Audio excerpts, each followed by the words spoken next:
to go through the scare again with Chris and what happened, at least for the short term? Just what's that do to you right now? I mean, I'm still, hoping for the best. We don't really have all the details right now. You know what I'm saying? I just know what I've been hearing.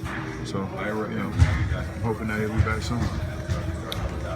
What's it just like to have to go through the same roller coaster at the same time of the year, 2 years in a row? I don't know, man. Like I said, I'm still positive.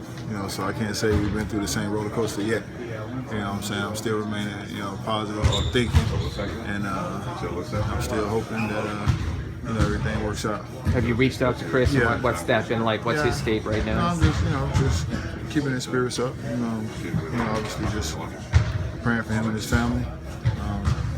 And just not even talking about much of basketball. Just talking about life. Everything else between me and him that we had a conversation kind of private. Do you expect him to be back on the court for the Miami Heat this season? Yeah. You do? There's an optimism there? Yeah. And then another part of Another part of the equation is another one sort of bites the dust from the last championship team. Obviously, Birdman was a big part of this locker room. Your thoughts on him being traded? I mean, it sucks to lose my boy. We had some great moments.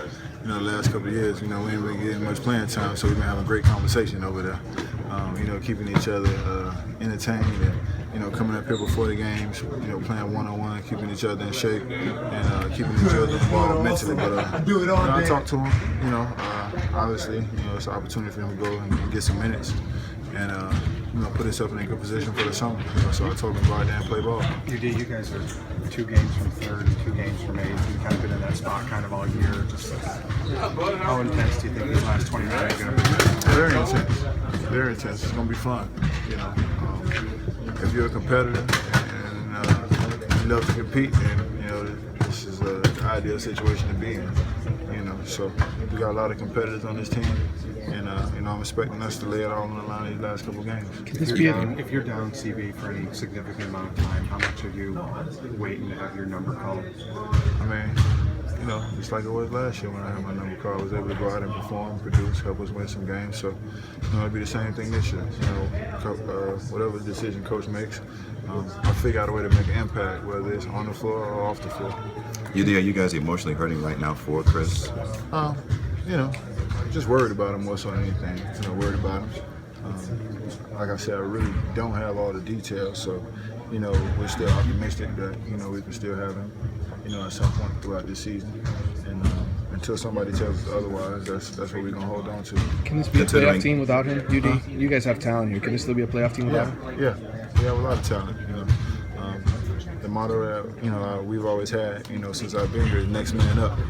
So obviously, it's not going to be one guy that's going to fill those shoes. If that's the case, it would be multiple guys, stepping in, maybe different guys on different nights. But like I said, there's no diagnosis that has been made that says he's going to be out. As far as I know. So I'm hoping that that's not the case. Considering, and if it does come to that worst case scenario, how much would your heart bleed for him knowing what he went through just to get back on the court? I mean, it sucks. It sucks. I mean, I've been there before.